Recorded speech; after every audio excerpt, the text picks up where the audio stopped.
Okay, good evening and welcome to this roundtable discussion convened by Catalyst 2030. For those of you who are joining us for the first time, we've had a series of discussions over the last 1 month. This is actually our third convening, and I recognize some very familiar faces. So thank you for being consistent in our desire to really pull through some thinking around food security at this critical time. I'm delighted to have a very special guest and a friend, Dr. Jessica Fonzo, as our keynote speaker and special guest today. Jessica Fonzo is the Bloomberg Distinguished Professor of Global Food and Agriculture Policy and Ethics at the NITS School of Advanced International Studies, SAIS, the Berman Institute of Bioethics, and the Department of International Health of the Bloomberg School of Public Health at Johns Hopkins University. She also serves as Director of the Global Food Ethics and Policy Programs at Hopkins and plays key advisory roles in Johns Hopkins Alliance and Nutrition theme, as well as the Bloomberg American Health Initiative on Obesity and Food Systems.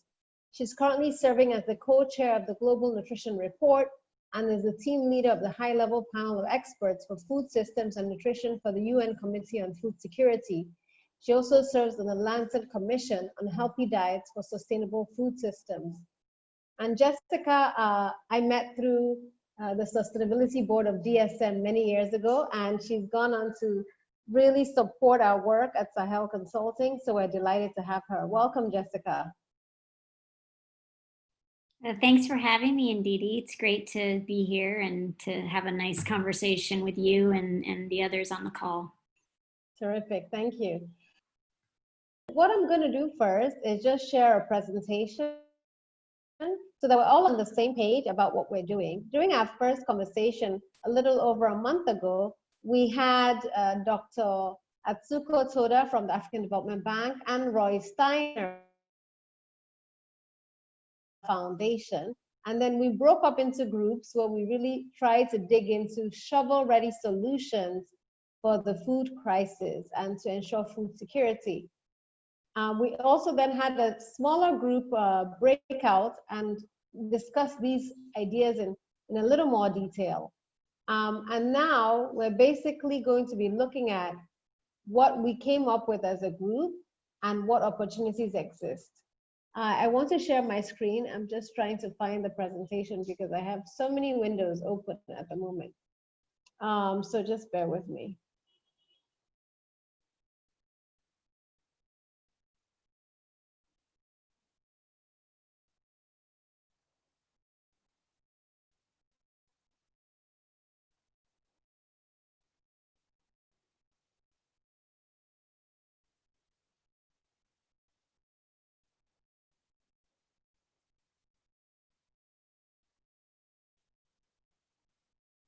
Okay, I think you can see the screen now. So basically, today we're going to go over our roundtable activities, some of the insights. I'll present the shovel-ready solutions. Then I will give Professor Fonzo 10 minutes to just give her reflections on these issues as well as other issues she is seeing and obviously leading a lot of discussions about. And then we're going to get your feedback because we really want, after this roundtable, to present a more formal and finalized document to the Catalyst 2030 team. The other roundtables have made tremendous progress in providing feedback, and they're obviously going to be advocating at a much bigger platform some of the ideas that we're sharing today. So when we first convened, we looked at what the big problem was. And here, most of you have received this document ahead, but I'll just go through it. The big problem we identified is that from where we sit, the 2030 SDG Goal 2 appears elusive. Before COVID-19, we had 821 million people food insecure, and WFP estimates that will exceed a billion, by through COVID-19, weather extremes, economic shocks, and a lot of the other challenges such as job losses, disruptions in supply chains and trade. Rates of malnutrition remain high because food nutritious food is often unaffordable and not easily accessible for low-income and most vulnerable populations.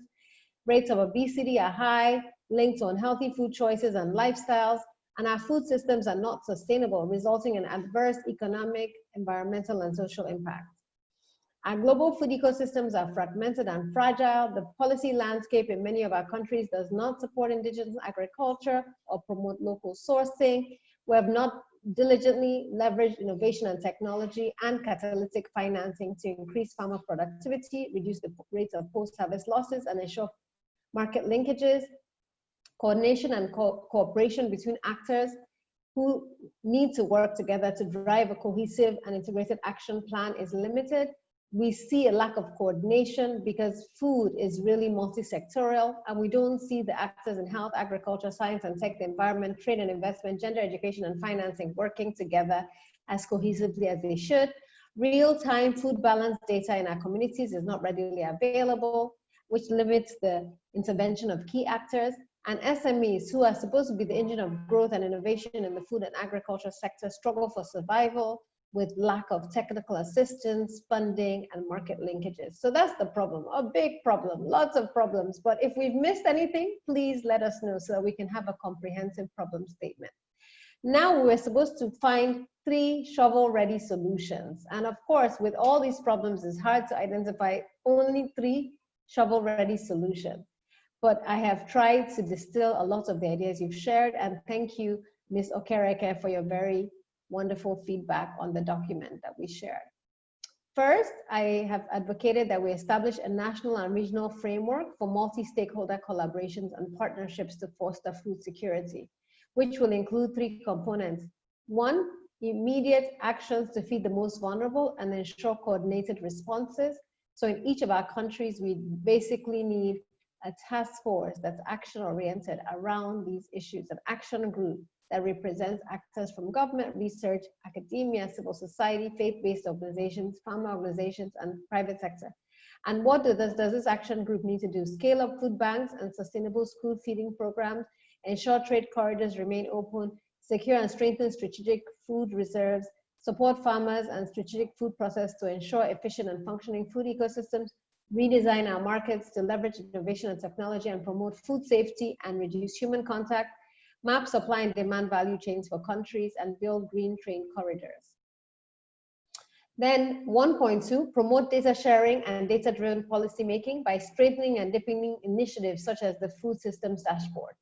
So Jessica and her team have pioneered this amazing platform called the Food Systems Dashboard. And I really think that we need, as countries, to support this type of initiative because the more data we have that's in one place that looks at food in a holistic way, the better for all of us. 1.3 is basically around strengthening and enabling the scaling of SMEs, driving enhanced productivity, reducing food waste, and promoting healthy diets, leveraging innovation and technology. And there are 2 platforms that I said we have to scale. One is called the Sun Business Network. Most of you have heard of it, part of the Scaling of Nutrition movement. And the second, obviously, is regional, called nourishingafrica.com, which is an organization we have championed and which I serve as a chair of, which is envisaged as a home and a hub for 1 million entrepreneurs really scaling food and agriculture in Africa. So that's the first shovel-ready solution. Obviously, it's huge, but there are a lot of ongoing initiatives that we can leverage and support. The second is that within our countries, we have to foster shorter value chains, which will ensure healthier diets and also improve the lives of farmers. And we heard very passionate comments from our Brazilian chef. I hope she's on the call last time around how Brazil introduced the 30% local sourcing policy, which transformed the economic landscape and the lives of farmers and really led to even a 60% local sourcing. So what we're saying is, building on the best practice from Brazil, how can we foster local sourcing? How can we foster a structured demand from farmers and ensure that supermarkets and multinationals and restaurants and all actors across the value chain source locally? This requires that we craft a policy framework on local sourcing, building on best practices from Brazil, organize national and regional forums to share this policy framework and galvanize key champions to adopt these interventions, and monitor adoption and implementation efforts at a national and regional level to ensure equity and transparency. And number three, which I think Christiana Okereke really pushed, is that we have to promote healthier diets and reduction in food waste by changing consumer behavior. We have to support and scale up the cultivation, processing, and consumption of neglected and underutilized indigenous species. We have to engage key influencers and champions, including chefs, to lead campaigns. We have to incorporate nutrition education into school curriculum. And I also think we have to partner with the media and with businesses to develop innovative food products, but also the media to empower average citizens to be able to hold food processors accountable. We also have to strengthen our regulatory agencies to ensure that food that's being produced in our country is safe and healthy, and there's appropriate labeling, etc. So those are some ideas that were shared and a lot of resources that were made available. And so that's basically what we've done over the last 3 sessions. And it's still early days, but I'll end here and I'll ask that we've asked Jessica to please share, and I hope that some of you on here will be writing vigorously as Jessica shares her thoughts and feedback. So Jessica, over to you. Great, thanks Ndidi for the really fantastic roadmap. And it's really nice to see, I was just looking at the participant list to see the expertise on the call. You all know probably more about food systems than I do, but I'm just gonna give just nine overarching thoughts that I've been thinking about lately, and many of them relate to what Ndidi had presented. You know, I think I don't think I have to say this, but I mean, the food system has garnered a lot of attention over the last few years, and I think climate change has allowed for that extra attention. We also have a UN Food Summit next year. And a lot of the challenges of the food system have been deeply described. But I think with COVID-19, it's exposed those challenges further. So a lot of my comments are going to be about the food system, but very much shaped over the last now 100 days that I've been at home. This is the 100th day. One thing is, I think that food systems are deeply connected to other systems. And I think that the continent of Africa knows that more than anyone else. You can think of the Ebola situation, a health shock, a health system shock, then became a food system shock. COVID is very much a health system shock, and it has had significant implications on economic systems, food systems, the education system. So I think COVID really exposes this idea that systems are connected, they're impacted by each other. One dismantling of one system can dismantle another system. The scary thing about COVID is it's an infectious disease. So it's a specific kind of shock. People are comparing it to climate change, but it's different. It's quite different because we have to engage in the health system, in the food system, in a very different way when you have an infectious disease spreading rapidly. The second thing is there's a lot of uncertainty about COVID and the impacts it's having on the food system. There's a lot of speculation, a lot of sensationalism, but we know that it's exposing cracks. It is causing and will potentially cause food insecurity, economic upheaval, and lots of other downstream effects. I think part of the uncertainty comes from politicians who are perpetuating misinformation. Where I live in the United States, my president is guilty of that, and I am happy to be very open about that. But I think we need our politicians to trust the science, listen to the science, listen to scientists, and spread the right kind of information, whether it's through the health system or the food system. So I think there's a lot of uncertainty in the spread of misinformation that's quite alarming. And the food systems dashboard, we hope, creates a more informed political decision-making process. So I encourage you all to look at that. The third is that I think we've realized from COVID that food supply chain workers and health workers are undervalued. I think in Nigeria, for example, Nigerian healthcare professionals are striking. Having health workers infected with COVID is not a good situation. When you have a massive infectious disease spread. So how do we protect those supply chain workers that are so vital for moving food through the whole food system, and the healthcare workers for providing care to those who have fallen ill? So I think we've really realized how undervalued those workers are. The fourth is I've been really surprised of someone who's worked on hunger and climate change for a long time and has garnered very little political attention towards it, or governments being interested in it, hence why we have almost 1 billion people who are hungry. It's incredible how quickly governments have reacted to this. And I think when governments feel in a very immediate threat, I've been surprised at how quickly things can change. So my lesson from that is that if there's political will and there's a threat, governments can quickly act. And I think there's something interesting about that. So how do we get governments to really care about the food system and climate change to act in the immediacy that they have with COVID? And with that immediacy and that willingness to act comes trade-offs. For sub-Saharan Africa, many governments in Africa, do you open back up to address economic stagnation, risk of poverty, or do you risk increasing the spread?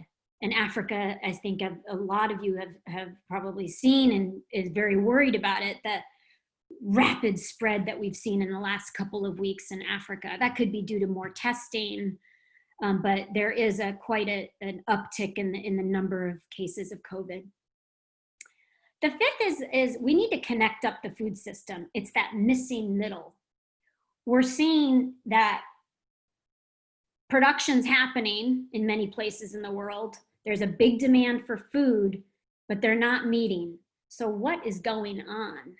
Why can't food move? Why can't it be processed and packaged? We're seeing in the United States, meat processing workers being highly impacted by COVID. So it's that middle part of the food supply chain and the workers within that we need to start paying attention to. And I did a talk in the CGIAR this morning about that. And there's been a huge focus on production, on farm, and not enough of what happens after the farm gate.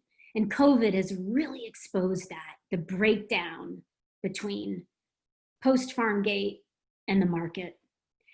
The sixth is that food environments are so critical. This is the place where you, as a consumer, you walk into a market and you make a choice of what you're gonna buy or order. And I think we see that with COVID, open markets where many people shop every day are important sources of nutritious food, varieties of food, seasonal foods, but they're very risky from a food safety perspective, from an exposure perspective. We have many informal workers working in those kind of environments. So how do we protect shoppers? How do we protect informal workers? The small and medium enterprises that Ndidi talks about. So how do we protect those food environments and keep them open so people get access to food? That is really a key thing. The seventh is this global to local conversation that everyone's having. We need to move more towards local, shorter food supply chains. I agree to an extent, but I think we still need long global chains as well. Ndidi, I like having my Ethiopian coffee for breakfast every day. Am I gonna not have that? Because they're not making local Ethiopian coffee in Washington, DC. So I think, in some countries, joking aside, some countries grow palm oil. That's it. Are they gonna just eat palm oil, right? There needs to be some movement of significant trade if we want to promote diverse diets, places that are affected by seasonality, countries that have moved away from agriculture and are working on services and manufacturing. They've gone through structural transformation. So we need countries that are growing locally sourced foods, promoting self-sufficiency, food sovereignty, but at the same time, we need to keep those global systems open, running, transparent, and fair. And my last 2 points is the social protection piece, which is very embedded in what Ndidi had presented. And I was reading that about 50 countries in Africa have introduced some sort of social protection measure, varies across countries from cash to food. And one of the things I was thinking about is who gets access to that social protection, who is vulnerable. And something that we're really grappling with in the United States that I think many of you know about is Black Lives Matter. And besides African Americans being vulnerable, meaning they may be more food insecure or more health disparities, the question is, why are they vulnerable? And it gets deeper into marginalization. Who is marginalized in our society that makes them vulnerable? And I think we need to look at that more closely when we think about social protection. It's not just addressing the outcome of vulnerability, but who is marginalized and why? Is it because of the color of their skin, their tribe, their ethnicity, their sexual orientation, their disability? And we're dealing with that in the United States, 400 years of systemic marginalization of certain populations. And I think we who work in the food systems need to be thinking about who's marginalized, who doesn't get access to healthy diets, and what are the larger systemic issues around that. We'll never really grapple with it if we don't tackle the deeper systemic issues. And the last thing I think many of you know is this whole area of zoonotic disease and food safety. You know, some argue that COVID is just a small taster of a much larger pandemic. And there's a lot of predictions about bigger pandemics, most of them zoonotic disease, animal to human transmission. So we need to really grapple with this. And in the nutrition world, we talk about healthy diets, sustainable diets. We really need to incorporate safety of diets, taking a One Health approach of how animals, humans, and the environment interact in the context of sustainability. So to me, that's one big issue that I think we're all kind of having to deal with as we move forward across these opportunities for the food system and for ourselves and the planet. And I'll end there, Ndidi. Thank you so much, Jessica. Excellent, excellent points. Thank you so much. I'll now open it up to all the participants. You've heard Jessica, you've heard the ideas that we had generated previously. Some of you are joining us for the first time, but I'm sure you all have feedback, questions, concerns, and ideas. So let's open it up now. Just raise your hand. I think there's a raised hand option, but if you can't raise your hand, then please introduce yourself, which country you're participating from and what you do. Just introduce yourself briefly and then make your comments. And let's focus on action-oriented ideas.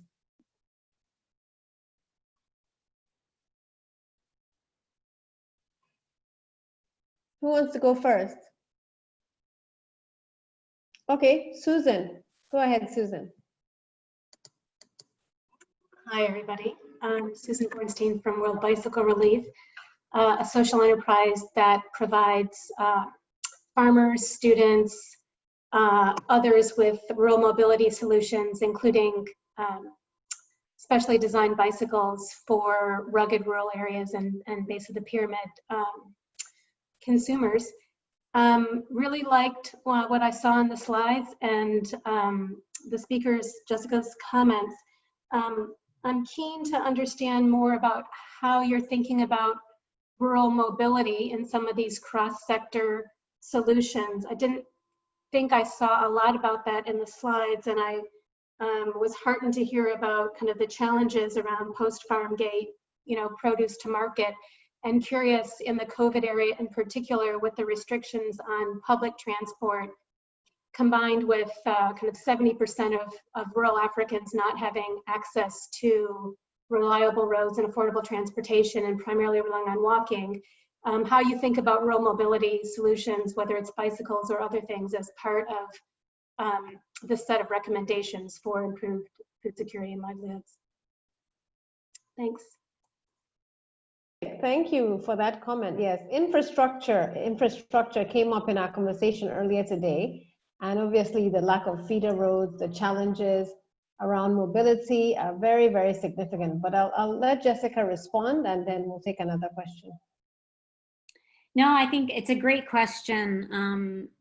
We need to, for smallholder farmers in rural places, there needs to be significant roads, inputs, good, agriculture infrastructure to boost up smallholders. I wrote an article a few weeks ago talking about how rural Africa could really sort of save itself in a way. It's not as populated and dense as, say, rural Asia. And that may save itself when you look at infectious disease burden. And maybe not having roads is could be seen as a positive from an infectious disease epidemiologist. But food needs to move, inputs need to move. And so infrastructure is really the key. And of course, farmers need to be able to get to markets. The question is how to do that in what is probably a pandemic that will stay with us for at least 2 to 3 years until a vaccine is in place that has been distributed to 70–80% of the world's population, where we can develop some herd immunity. So the question is how do you protect those rural places at the same time? And I think a lot of that means even with transportation workers, that they have the personal protective equipment when they're moving around countries. That's going to be really key, I think, as we think about connecting people up more with inputs and to markets, is how do we also give people the personal protection that they need. This is a very specific situation that we're in, right? Because it's not, like I said earlier, we're not dealing with a natural disaster, we're dealing with an infectious disease. So it requires this other layer of thinking about when we're talking about planning and people moving around. That's the number one reason for the spread, is the movement of people. And that's why it happens so quickly. And that's the key. But if I could just yeah, please, reconfirm what you're saying really briefly. Yeah, we have seen whether it's flower farms or other businesses coming to us and saying their employees can no longer get to work using public transport. And so an increasing demand for bicycles, and then needing to figure out what are the sustainable financing mechanisms for that to work for the kind of under $5 a day, which we're working on. And so I just wanted to, really support what you're saying, given we assume in a lot of these rural communities, they're not going to be able to access public transport. They need to get to market, and there's a lot of risks to farmers, right, in being unable to supply their produce and to consumers to not get it. And what are those kind of low density, if you will, solutions in the absence of public transport? So yeah, and bikes that are good enough to deal with rough roads and the maintenance of those bikes. And yeah. So I'd be happy to talk to anybody offline about that. We're a new member of Catalyst. Thank you very much. Terrific. Thank you, Susan. Sounds like you're doing impressive work, and we definitely have noted down the worldbicyclerelief.org. So we'll definitely be in touch. Any other comments or questions based on what we shared as the 3-pager? And I believe Ify sent the 3-pager to most of you. Any other feedback on how we can strengthen the document.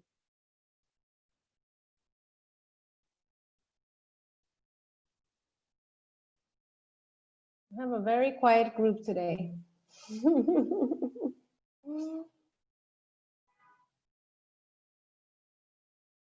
Okay.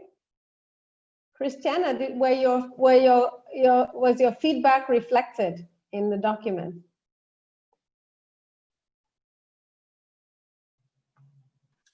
Hi, yes, it was reflected. I saw some points about the points on indigenous foods, and you emphasized nutritious food too. So definitely, yes, it was reflected. I want to add something about the very first point Ms. Jessica mentioned about COVID-19 shock and the impact on food systems. Go ahead. And introduce yourself for those who haven't interacted with you in the past. Okay, sorry. My name is Christiana Okere. I am an entrepreneur here in Nigeria. I am the co-founder of Indigi Foods, a company that aims at promoting indigenous foods, indigenous crops. You know, we process indigenous crops into consumables, different varieties of consumables. So we're aimed at promoting indigenous crops in Africa and Nigeria. So terrific. Go ahead. So about the first point on COVID-19 shock and the impact on food systems, one thing I think that we in Africa continue to not do. I don't know why we don't do much of this, and it's about intra-African trade, like trade between African countries. And I think that's one thing that will really, really strengthen our food system, our food ecosystem, and just make it very resilient to shocks like COVID-19. You see, so I think it's something we need to really look at now in this period and continuously, how to strengthen trade between African countries and even beyond, but mainly between African countries. So that's something I want to stress. Okay, thank you. Thank you very much. Okay, who else has another comment? Before, I think, Jessica, let's see if we can get a few comments and then take them together.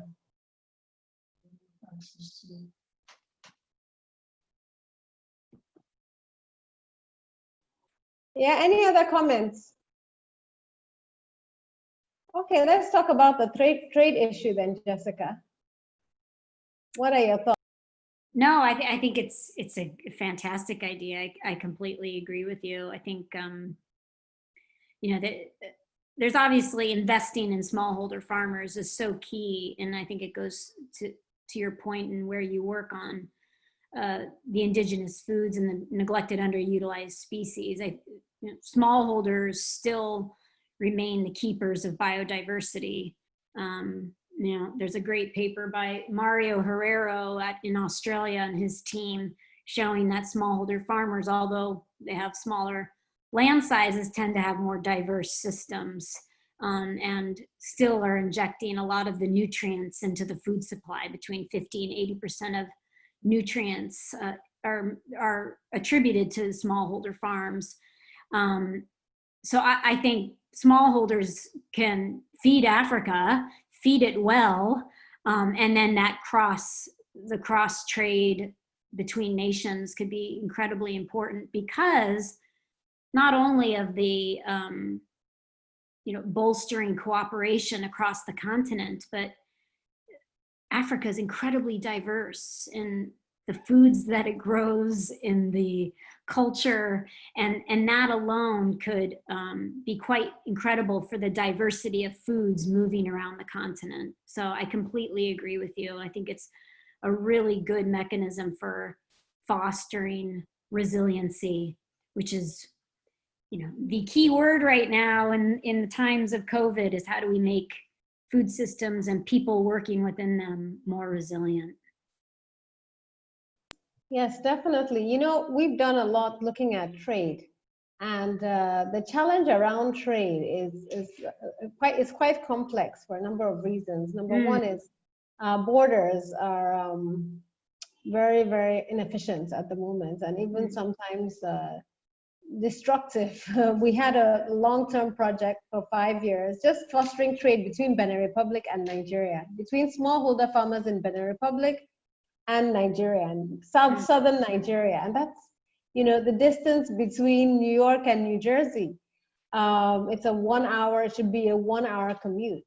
But the number of bottlenecks, the number of customs officers stopping you, the cartels around transportation, the difficulty with currency exchange between the CFA and Naira, the challenge that many of our banks, Nigerian banks that have operations in Benin Republic, could not even foster affordable exchanges between entrepreneurs in both countries. The fees associated with transferring money in an official capacity were almost a disincentive to want to engage in that type of trade. Well, I mean, we embarked on this, and we definitely realized that if we're going to do this systematically, we need to address some of these structural barriers, some of the corruption challenges that we face, and ensure free, you know, in ECOWAS signed up to free movement of goods and people. It's on paper. All the countries have signed up to it, but it doesn't occur. And so in principle, we need trade. But because of these structural barriers, what you then have is a lot of illegal trade that we don't account for. And it's massive because there are a lot of informal borders, and a lot of the trade happens at night. And you only have to see this data when you look at the importation of palm oil dropped in Nigeria by 40%. But it increased in Benin Republic by 40%. So what did we do? We simply transferred all the tariff revenues to Benin Republic, and that palm oil was smuggled into Nigeria. The same with rice, the same with almost every pivotal value chain. So the challenge for us, I really think, is that we need to work systematically to unlock and private sector has to be a voice. There's something called the Borderless Alliance. I don't know how many of you have heard of it, but they've worked quite diligently to try to solve some of these problems. And I actually think that Nourishing Africa should reach out to the Borderless Alliance, because if we really want to move the needle on this, you know, we need to work collaboratively. So yeah, thank you for raising that issue, and it's very important that we tackle it.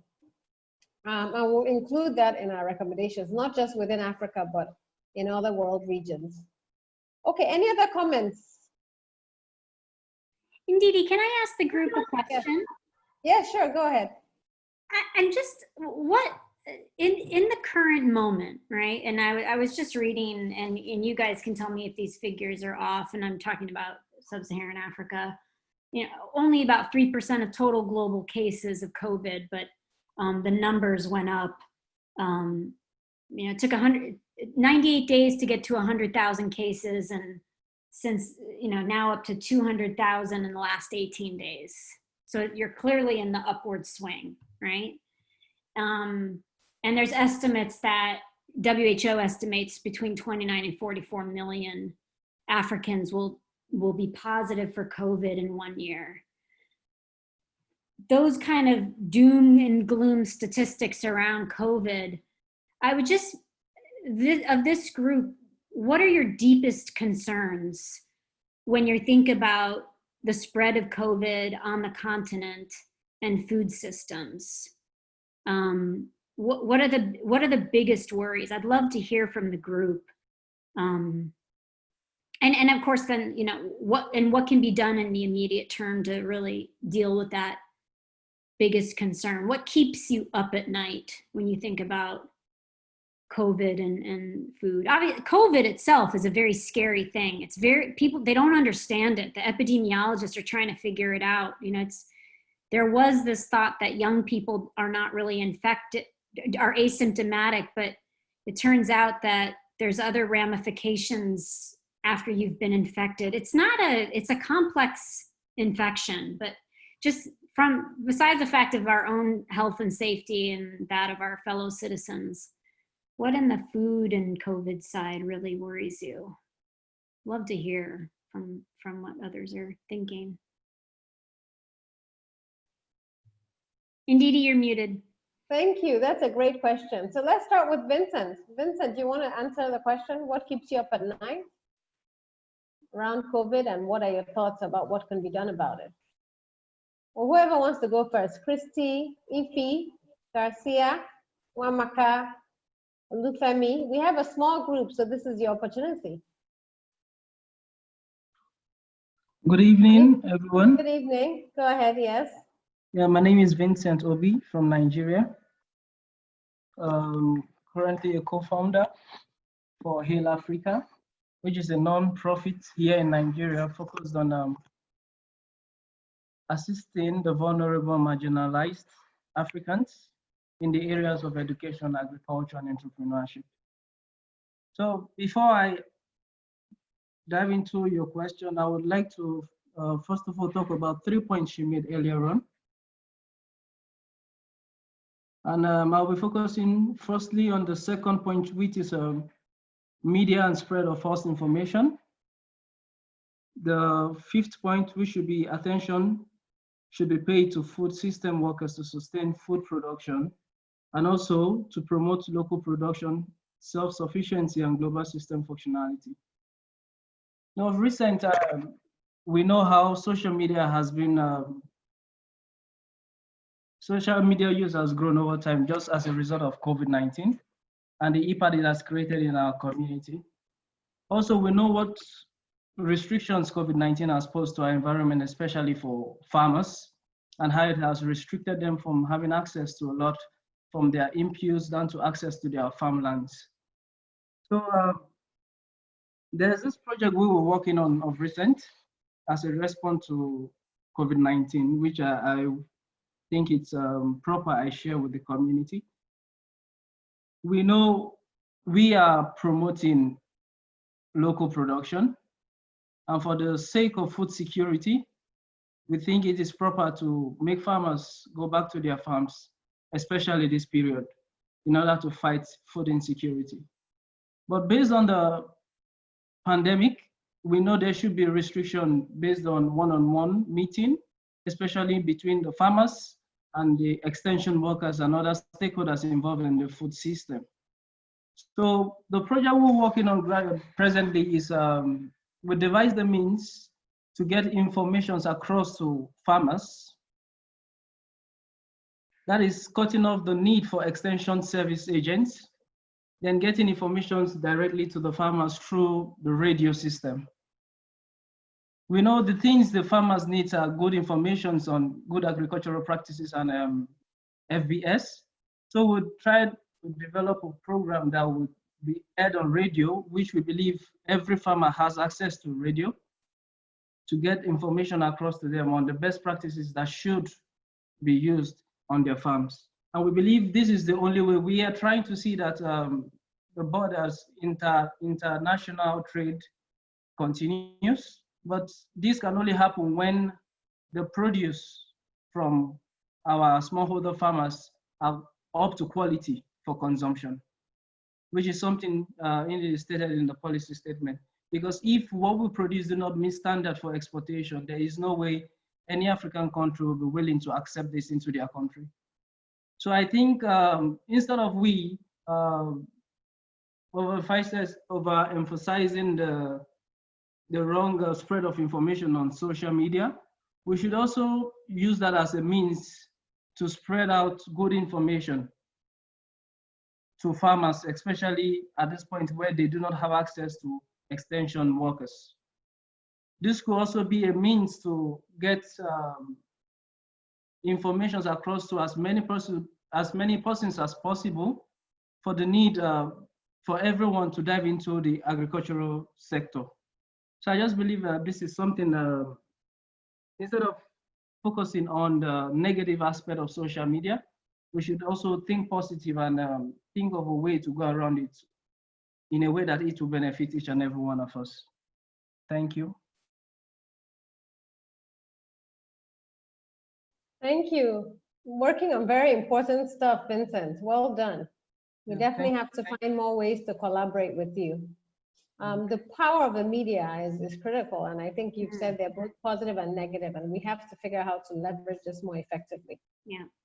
Jessica, any quick response? Because we have a lot of people. No, great points, Vincent. Really appreciate your view, and I think this whole issue of farmers not getting access to extension services and is so key. And, you know, I think a lot of farmers now have smartphones or they have mobile technology. And so how can we use that to push out messages, help, services through mobile apps will be really important, I think. So I really appreciate that comment. That was great. Yeah. So who wants to go next? Christy, Ify, Garcia, Olufemi. Hi, good evening. Good evening. Yeah, go ahead. Evening. For me, just us answering Dr. Fonzo's You have to introduce question as yourself. to. Sorry. Good evening. My name is Ify Umana. I'm the program lead for Nourishing Africa, based in Nigeria. So answering that question, what worries me about COVID-19 and food is the fact that every time we go to a shopping center or supermarket, the prices are just doubling, sometimes tripling. Recently, I've seen that stores don't even put price labels next to the food anymore. So you just figure out what the price is when you get to the counter. And I feel like there's not enough knowledge or information being shared publicly as to why this is so. For many people who aren't in the food system, we don't know, or they don't know why food is just tripling week by week. And I think it's connecting the dots and ensuring that more people really understand what is happening and why our food is becoming so much more expensive. Thank you. Thank you, Ify. That's very clear. We're seeing that spike. And it's interesting, Jessica, when I read reports, they say, oh, it's a temporary spike. There's no real spike. Food prices have stabilized. And I'm wondering what planet they're on, because Yeah, Ify, it's really interesting to hear what you're saying, because when you read some of the the blogs coming out by IFPRI and others, they talk about global food prices being quite stable, food stocks being okay, some regional variation in food prices. So this is a plea for all of you who have the ability to collect data. I mean, Vincent, maybe through mobile phones, you collect data. So we get a better idea of what's happening. I'm the editor for a journal called the Global Food Security Journal. And we've been getting a lot of COVID papers, and they're not backed up with real data. So I think it's a call for trying to collect some of these food price data at the local level or at the city level if you can, because this is really key. The global food price picture is obviously masking what's happening within countries or within regions. So, and I'm sure someone's an economist on this call and can probably talk more about that, but I'm sure that many local places are using the COVID moment to also, do price gouging and things like that. We see it in the United States, including on Amazon, where there's some price gouging, like on things like toilet paper. I'm sure maybe you've all read that, the hoarding of toilet paper in the United States. But yeah, it would be great to have more real-time data on food prices. So I think there's a big push to do that, and it would be great for you and your collaborators to think about that.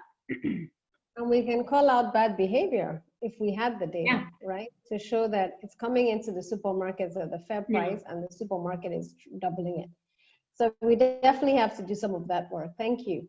So let's take a few more comments, because we actually would like to end at 6. I'm in a different time zone now. We'd like to end at 7 Nigerian time, 8 p.m. Central Eastern time, and 2 p.m. US time if we can. So let's hear from anyone else who wants to quickly comment and address the questions Jessica raised, or any other questions you might have. Hello. Good Hi. evening. Good evening. I am Olufemi Adeshino. From Nigeria. I am a co-founder of a farm I'm into agribusiness and a little bit of research.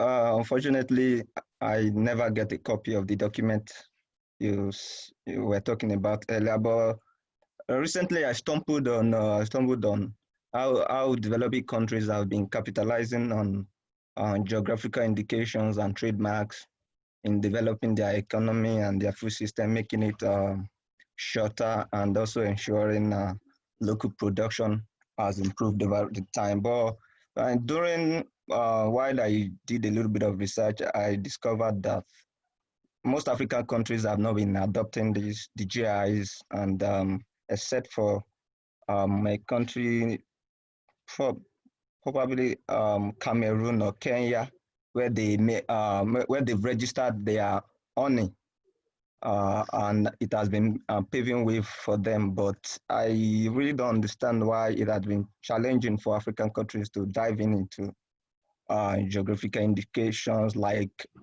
places like France, where they make use of champagne and the likes to improve their local production. So this has been one thing I came across recently, and I would love if you can shed more light on that.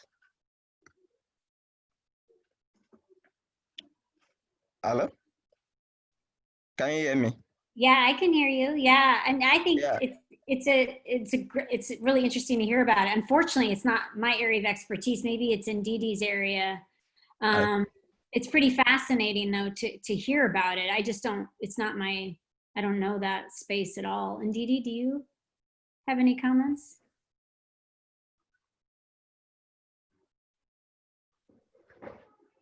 Ndidi? Hello, hello. Yeah, I can hear you. My computer is acting up. So I think we have a few more people who wanted to speak. Someone else raised their hand. Any last minute contributions? Yeah, hi Ndidi. Hi Jessica. I guess she took her hand down.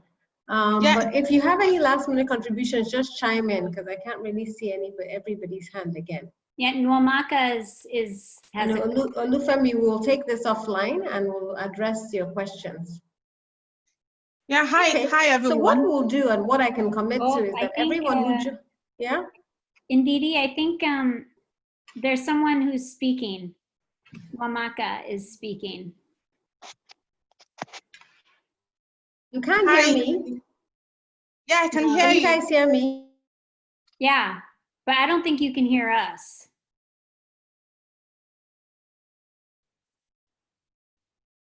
Nwamaka, I think you can go ahead. Yeah, thanks, Jessica. Thanks, everyone. I really love the document. I think this is the first time I'm engaging with the document. And sorry, I think I need to introduce myself. My name is Eze Nwamaka. I'm a public health analyst and also a public health researcher.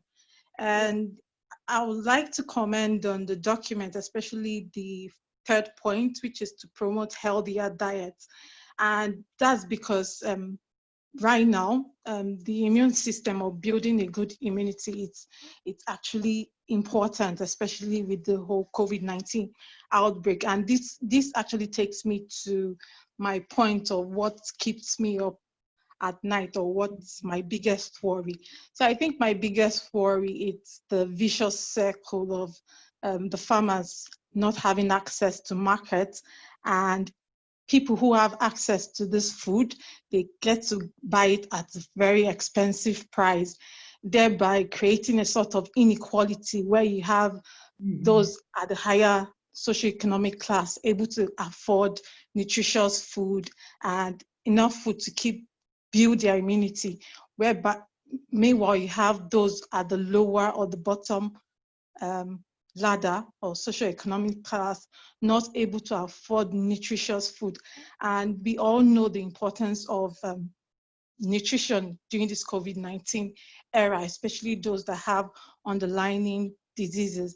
So, but as a very young and angry Nigerian youth, I think what I and my friends were able to do is to once in a while we have like a podcast where we talk about things COVID-19 related and how people can stay safe in terms of safeguarding themselves and practicing social distancing, and how they should also remember to eat healthy this period, because it's really easy for people during this period to just sit in their houses to order things like pizza and food that's not really of value to building your immunity. So I think my biggest problem during this COVID-19 time is the whole vicious circle of the farmers and people not able to afford food, nutritious food. Yeah, thank you so much.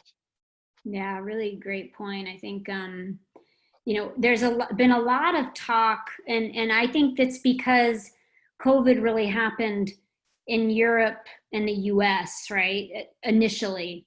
And so there was a lot of, and Eze, I think you know this, that there was a lot of studies coming out on obesity and non-communicable diseases being a significant risk factor for more severe cases of COVID.